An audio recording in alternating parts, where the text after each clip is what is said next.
Hi,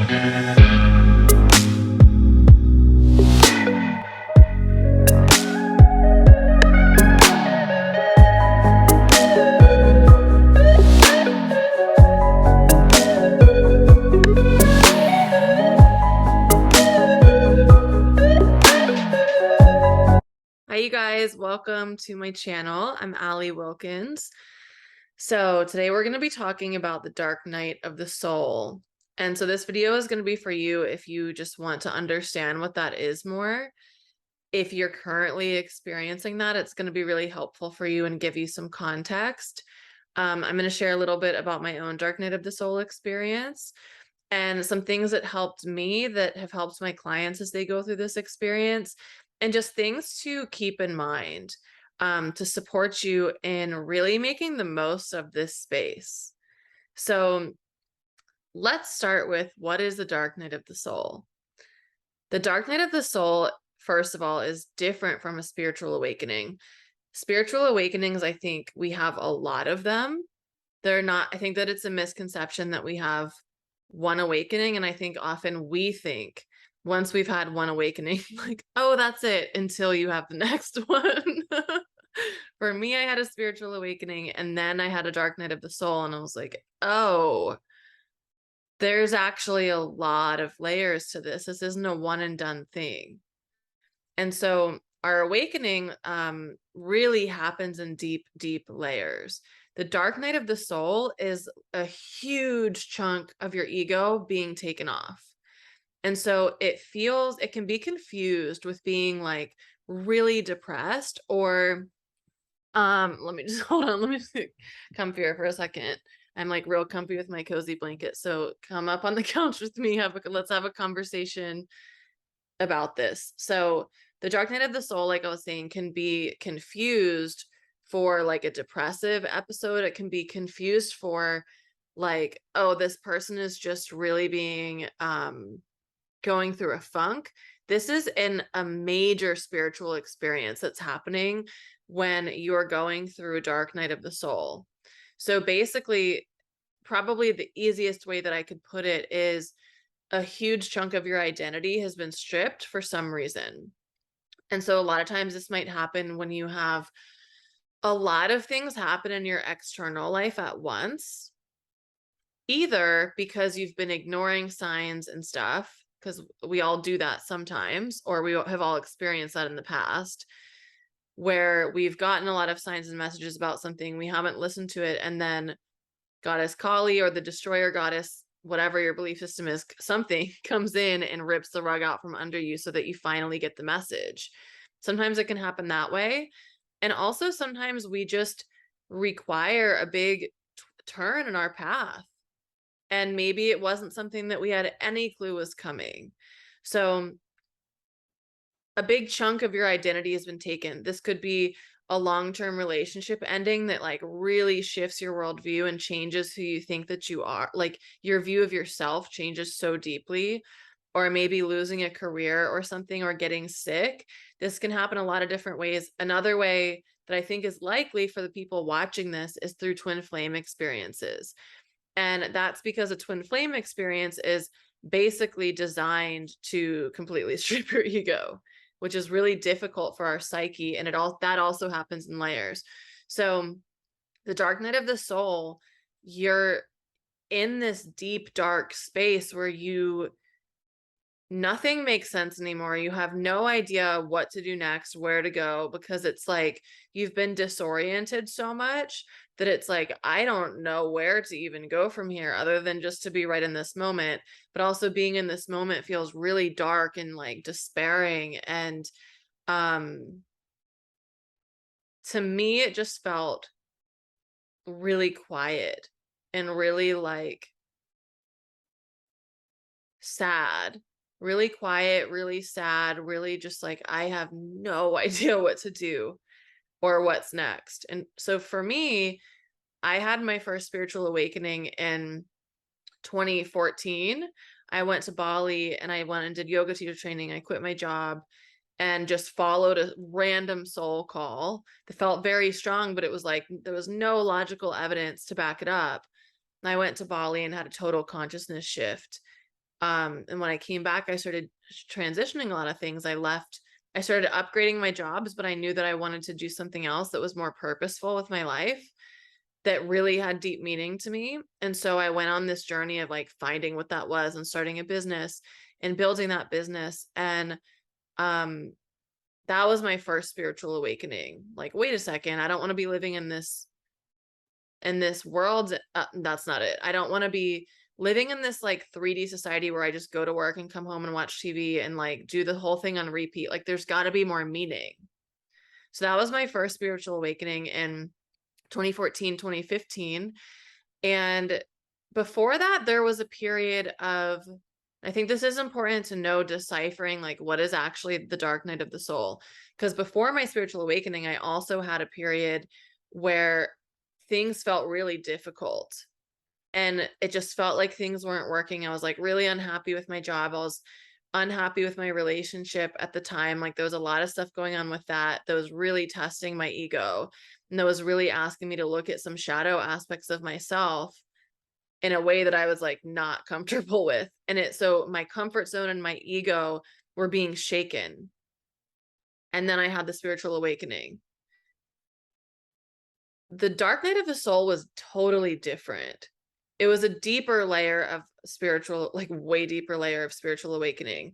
But I think that honestly, you probably have to have had at least one awakening before you could go into the dark night of the soul, because it's just so intense. So for me, the dark night of the soul, and I won't explain all of this here because like public on YouTube, if you want to have like more juicy insights from me or more juicy like stories about my life, I do share that with my email community because it feels like a little bit safer than just on YouTube, where anybody on the planet can have that information about me. Need to have like some level of comfortability. So I'll put the link in the comments below if you want to join my email family. And I just send more private things there sometimes. So if you want more insights, you can join that. It's free. But so my dark night of the soul, basically, I stopped smoking weed. I had been smoking weed for 10 years, and I have a video that's really that I think the most people have watched on my YouTube channel about how I stopped smoking weed after 10 years and my journey with that. So you can find that on my channel page. So in my dark night of the soul, I had decided I'm going to stop smoking weed. So I was fully sober for the first time in like literally a decade. I also had left my partnership that I was engaged. I was with this person since I was from 21 to 29. And so that relationship was done. I moved from the West Coast to the East Coast. Also, a lot of my stuff got stolen. We had put our stuff in a storage unit while we were staying in this mountain house for a little while, and the storage unit got broken into. So literally, like, most of my clothes were taken. A lot of my stuff was stolen. So I still had like a bunch of stuff with me, but a lot of my things were stolen that connected me to my past.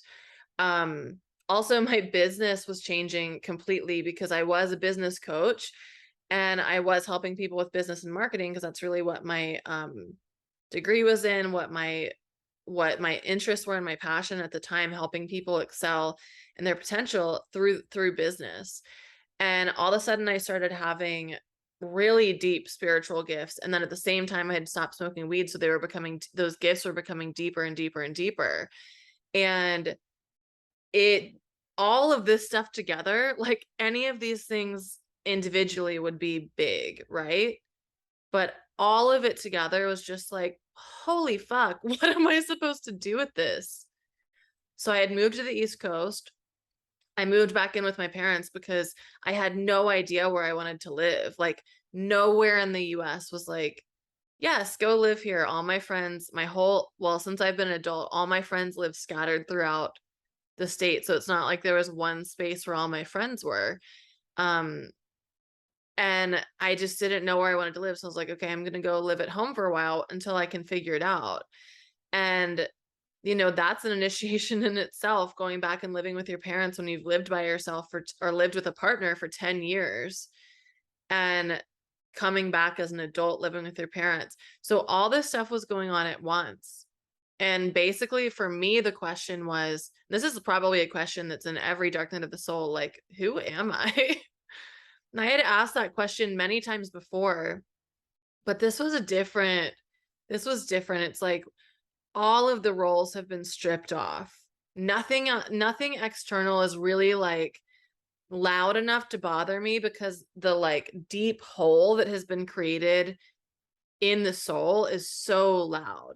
But I think what it actually is that you've been cracked open, and the cracking, the hammer like hitting the shell has shaken you so hard that it's like, whoa, there's this whole vessel here that I thought was a hard shell before, but actually it's like open, and it feels so vulnerable and so raw.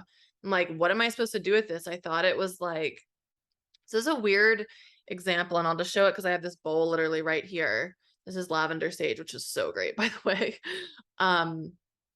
It's like if this bowl was initially covered completely and it was just like a little object, and then all of a sudden it's open and you're like, wait, this is a whole different, like, what are the different ways I can use this now? Like, this is a totally different object. Does that make sense? It's kind of like a weird explanation, but it's just like you've been cracked so open that you're dealing with a whole different being. And but mostly I think with the dark night of the soul, you are feeling this depth to yourself that you've never felt before. And it's like, sort of like if you just were going down in the ocean and you just kept going and kept going and kept going, and you're like 1,000 miles beneath the surface, and it's like how you're seeing how deep things can go. And you're also seeing what is alive in that space. What is going on in these depths? What are the thoughts that are here that you probably have never looked at before, because you haven't been cracked open in such a way before? What are the thoughts that are here? What are the feelings that are here that I haven't dealt with, that I haven't looked at? What needs to be cleared out of this vessel? The other thing I forgot to mention, which is like huge, I also had a twin flame experience during this same time period. And so you can go watch my video about twin flames. I'm not going to like talk about that here because I don't want to get into that. This is about something different, but the two are very connected. Twin flame experiences and dark night of the souls, like you can't have one without the other. Well, you can't have a twin flame experience without the dark night of the soul. It's not a twin flame experience if you don't have that, like genuinely. So I'll put that link in one of these corners, whichever side it goes on. The dark night of the soul cracks you open, and it's just like you're like an open and wounded, like bleeding thing. When you've maybe before been like this nice little polished pretty porcelain doll, and now the doll is like cracked open and like the guts are coming out, and like an eyelash is gone and half of the hair has been burnt off. You're just like, oh my God, what am I supposed to do from this point forward? And so maybe the doll shapes her head. Like, it puts you in a really confronting position where like none of the constructs of society could ever tell you how to approach that. None of the constructs of society will teach you what to do in that situation. But it's also the space when your truer aspects of yourself start to come alive. And I think one of the most important things that you can do during this space is learn how, this is very similar to the underworld, because I teach about the different cycles of the feminine, the different cycles of our initiations. And because I had been familiar with this before when I was in this space, for me, and this might be different for other people, for me, I didn't have this sense of like great worry. I was like, everything happens for a reason. I know that this is happening on purpose. I'm so scared. I'm so sad. I'm so angry. Well, I wasn't really angry at that point, but like, I have no idea what's happening from here, but I trust it because I had already activated my intuition enough. I had already done enough of like following my soul's path that I trusted that this was happening for me. So I think that it's so much easier when you have, first of all, that knowing of like, okay, I don't understand right now, but I know that this is going to be like a really pivotal thing in my life. So how can I make the most of it? What am I feeling drawn to look deeper into as I'm in this space? What am I feeling drawn to do, period? Do I feel drawn to sleep 18 hours a day? Like, do it. Do I feel drawn to curl up and cuddle up and watch a movie and like have a 25-day movie marathon? Like, you probably can't do that, but if you can, do it. What is it that you truly feel called to do? And I think the most damaging thing that you could do during this time is try to like maintain pretenses. Like, that is going to destroy you. You're going to become so burnout. Like, just I use this explanation a lot with my clients, especially when we're going into the underworld, which the dark night of the soul is like you're in the underworld and you're in this like cave crevice of this space. And I also have a master class that I actually just did about descending with the goddess into the underworld. And so if you're in the experience of the dark night of the soul, that's going to be really helpful for you. It's free. I'll put the link in the comments below and you can get access to that and watch it. It'll be really helpful. Anyways, so what was I saying about the underworld? So a lot of times I'll use this explanation. When you're going into the underworld, or into this dark night of the soul, you are likely holding on to some sort of rope. So as you slide down, there's nothing you can do to prevent the sliding down, like you're going down on a ladder rope. You're holding on, getting rope burn the longer that you hold on. Just let go. Just let yourself go. Just let everything go. Do not try to maintain pretenses. Do not try to keep a pretty face. Do not try to uphold the appearances. Like, let everything fall apart. The longer that you try to delay that, the more difficult it's going to be and the harder you're making it on yourself. So just like fully let go and let yourself lose your shit. Let yourself just like completely unravel. That's the perfect description of the dark night of the soul. It is unraveling. You've been this tight, wound up little ball of like, this is how I do things, and this is how I exist in the 3D world, and this is how things go. And then someone like God, probably, or goddess, like kicks the ball of yarn or kicks the ball of string so hard that it just starts to completely unravel and there's strings everywhere. And so in that space, it's like, are you going to try to roll up the stupid ball of string or just look at the strings that are actually there? Look at what is on these strings. What are the strings that I'm ready to get rid of? What are are these the strings that I want to make up my ball of yarn? Maybe you could think of a better metaphor for that, but the unraveling, like let yourself unravel. Because for me and for so many of my clients, you have to be able to look at what is actually like encoded in these strings. So let's use ice cream as an example. So say you're making an ice cream sundae. If you are trying to design your life or you're wanting to design a vision, you're wanting to create and cultivate a masterpiece. A lot of times I think what happens with who we are being and with what's in our systems from birth and also things that come after that, it's like a pre-made ice cream sundae. And maybe there's like a bunch of toppings and there's so much on it that you can't really see. Like you don't know if there's walnuts, you don't know if there's pecans, you don't know if there's peanut butter cups in the ice cream because you can't see it because it's so full of stuff. And so when we're in this space of total emptiness, it gives us an opportunity to like separate and look at all the things that are in that ice cream sundae. Like it's all just melted. The ice cream is melted away and you can see all of the different toppings that are there. You can see the walnuts, or you could call that like ancestral trauma that is touching you in ways that you never saw before. You could see the cherries that are ways of people pleasing.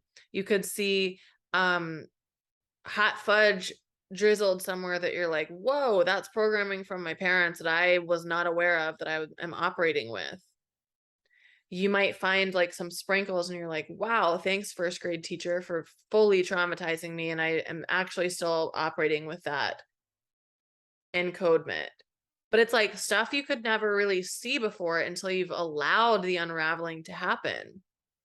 From that space, you can look at, all right, I've got a new bowl of ice cream. The ice cream is here. What are the toppings that I want to add into this? Do I want the walnuts? Do I want the cherries? Do I want the sprinkles? What can I let go of, and how do I want to build this new thing? And it's when you're in the dark night of the soul, you are not focused on like building a vision. You're focused on letting the things unravel, and like you are genuinely falling apart. You are genuinely falling apart. So if you're in this space, don't be like, what's my 5-year plan? Like that's also the worst thing that you could do. You don't even know who you are. You're going to become someone so, not like so different, like you'll be the same person, but you're going to take away so much of the programming that is causing you to act certain ways, causing you to behave in certain ways, to make certain choices that you're unaware of probably in the moment or before the dark night of the soul. They just will become so bright that you can't miss them. And then you get to look at those spaces, you get to look at those shadows. Dark night of the soul is the deepest form of shadow work, because you're put into this scary place where you're like, I just have no idea who I am, what I'm doing here. And I think that we also as humans have that experience, some maybe quite often sometimes, but the dark night of the soul is times a million. You're in an empty cave 5,000 miles underneath the earth's surface. Nobody is around you. Nobody understands. And I think honestly, very few people will understand if you just look at the consciousness of our planet. And while there are tons of people awakening, if you're looking at like proportions, if you're watching this, you're probably in the 2% that has had this sort of experience. And this is going to be happening at much greater in much greater amounts over the next 100 years. It's going to go, the proportions are going to wildly go up, which is why I wanted to make this video, because I just have a sense that in the next few months, like a lot of people are going to experience this. And know that you're safe. Know that you're safe. Even it's not going to feel like you are. It's not going to feel like you are. And you're going to feel probably really alone, like nobody gets it. And just please remember, this is what I teach, that the underworld is the power portal. This is the space where you are regenerating to create the rebirth. If you don't have the dark night of the soul, you can only grow a certain amount because you're like pre-coded. Your soul is like shut. And that's not like really the right wording that I would choose to use if I said that over again. But after the dark night of the soul, it's like you're so much more of a blank slate. You're creating from like a much healthier state. You're creating from more of a blank slate, not the slate that has 1,000 things on it already. So the version of you that you're going to become is going to be so much more authentically you. But a lot of times it's never in ways that you could even envision to begin with. Like maybe when you think about yourself in 20 years, you have a certain vision, but you can't put words to some of the things that you'll start to embody. After the dark night of the soul, like in my experience, I'm 2 years out from my dark night of the soul, and I'm so different. I'm so different. Like I'm the same, but I'm very wildly different at the same time. And how I'm different, I never could have put into words. It's only something that can be experienced. It's only something that can be experienced. And I just feel cleaner. I feel more myself. So if you're in this space of the dark night of the soul, just know that everything is so purposeful that's happening. Like just fully let yourself go. That's my biggest advice. Fully let yourself go. Let yourself completely unravel. And let yourself really just sit in the void. Like, and again, this is why I think understanding the cycles of the feminine and the cycles of our initiations are so vital, because once you go through the cycles, you just trust, like, oh, I'm in the void. This is just what it's supposed to feel like right now. And I know that it's not permanent. I know that it's not permanent. And like in our society, especially with the huge amount of depression and anxiety, I think that people can get confused sometimes in thinking like, 'cause states of depression and anxiety could literally be your whole life.